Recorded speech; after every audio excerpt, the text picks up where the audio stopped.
Destination Newry, the morning programme, Rowan Hand. I am. This is Patrick Ryan, the editor of the Newry Democrat.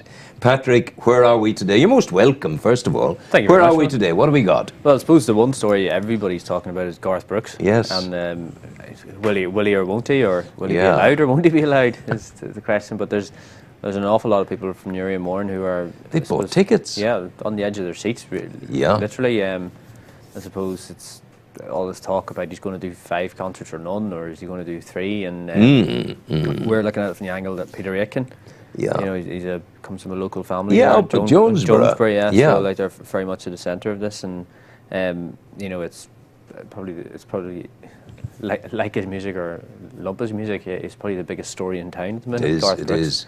And it's not good. It's a tough one for Peter Aitken. His father founded the business and drove it on, Jim.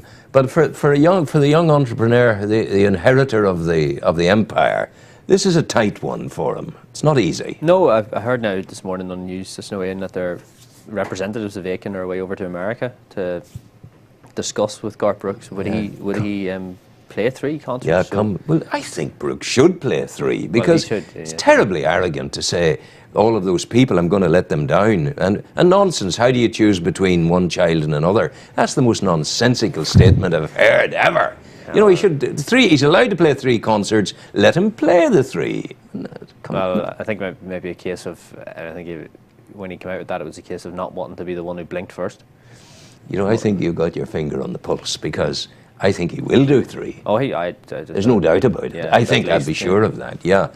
So you have a good picture of him there in the front page, but a strong story coming as your lead, as your editorial lead on the bottom there. The street could have been blown up. That was a robbery. In Dominic Street there last week, staff at Ned Kelly's Chippy heard a noise upstairs, and they went upstairs to find 2 men, one with a claw hammer, and they had broken into, tried to break in, but they were disturbed.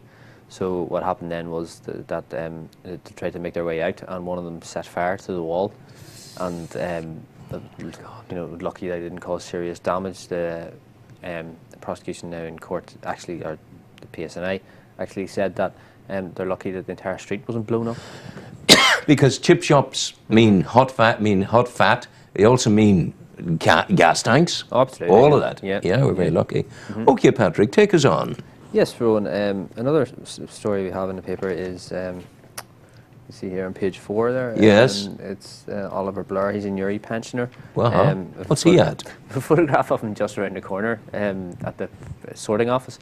His daughter, because Oliver now, not to rub it in or anything, but Oliver wouldn't have much hair, so his daughter for a joke sent him, for Father's Day, sent him a bunch of hair clips in the post from America, and she paid the postage and packaging for him.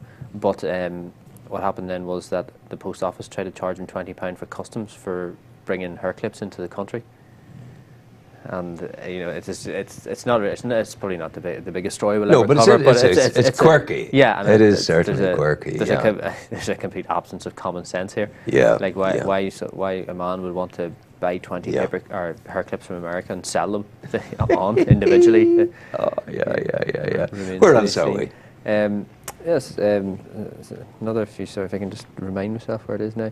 It's something not dissimilar about common sense. Is that up at the Five Ways garage or station, there was a local man who wanted to, or he was paying for his groceries, got to the till, put all the groceries out, and there was a queue behind him, and he was told that his Scottish money was unacceptable there, and they wouldn't take it. Scottish? Well, sure, for goodness sake, we use Scottish money all the time, don't we? Well, my view would be they're doing well that they can discriminate as to what money they're taking. Absolutely, because it's sterling. Yeah, absolutely, yeah.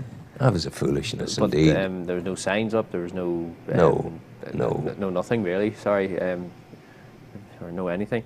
And he was dismayed really. I think he felt more rather embarrassed.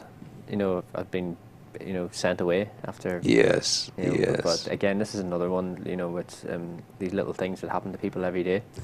You know. Okay. Yeah. Then we've got a few picture specials of the Youth Fest NI event that took place in Kilbrony Park there on Saturday, and also from the Tanglewood Music Festival. Yes. There was a big turnout of that. And apparently so, yes. Thankfully, they didn't get a day like today. No. So have you any inside track on the weather for the holiday weekend coming up? Well, I don't, but the one thing I do know is that on the 12th of July, the sun's usually splitting the trees. Yeah. Oh, yeah. It's just the way it seems to land. Okay. Yeah. And then moving into sport, Rowan, then we have a young fella there, if you can see him, Kane Tucker from the Newry Bosco. Yes, he's done well. Oh, he's done very well. He came back from the European Elite Schoolboy Championships with a bronze medal. Now he's the first athlete from Newry to ever win a medal at this Super event. boxer. Yeah, so he's making a name for himself there. Yes, and, yes. He's going to be one to watch. And your paper is also red with the tears and the blood of Armagh supporters who went down the tubes to Monaghan. Well, I can see you're devastated about that, Rowan. I'm dreadfully, dreadfully sad. Yeah.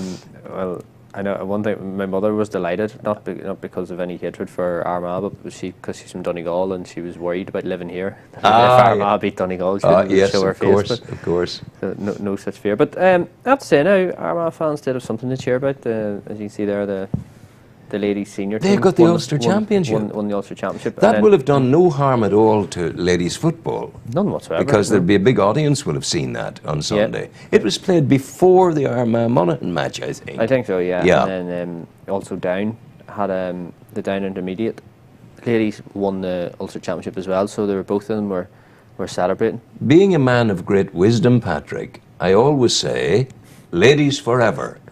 Well, keep ourselves on the right side of them, I tell you. We know not to argue at this stage. You got it indeed. Okay, lead me on. And then also there's coverage of Armagh's disappointing defeat to Monaghan in the men's football, but then there's a preview then at the Down are playing Kildare in Park Astor at the weekend. So Down might well get that one, you know. I don't see why they shouldn't. It's not going to be an easy one. No. Kildare are no mugs, but they're certainly not the team they were a few years ago. You could say the same about Down now, in fairness, but I think the home advantage should be enough for Down on this occasion. Have we a paper next Tuesday? We do. Good. No good. rest for the wicked. No rest for the wicked. No, indeed. All hands on deck. I'll be slaving away at the column for you, my Rowan's Rambles, and I'll have it to you by Thursday morning. That do. Perfect. Great stuff. Thanks for coming in. You're very welcome, Rowan. God bless you. Thank you very Take care. much. We'll see you next week, Patrick. Okay. Patrick Ryan, the editor of the Newry Democrat.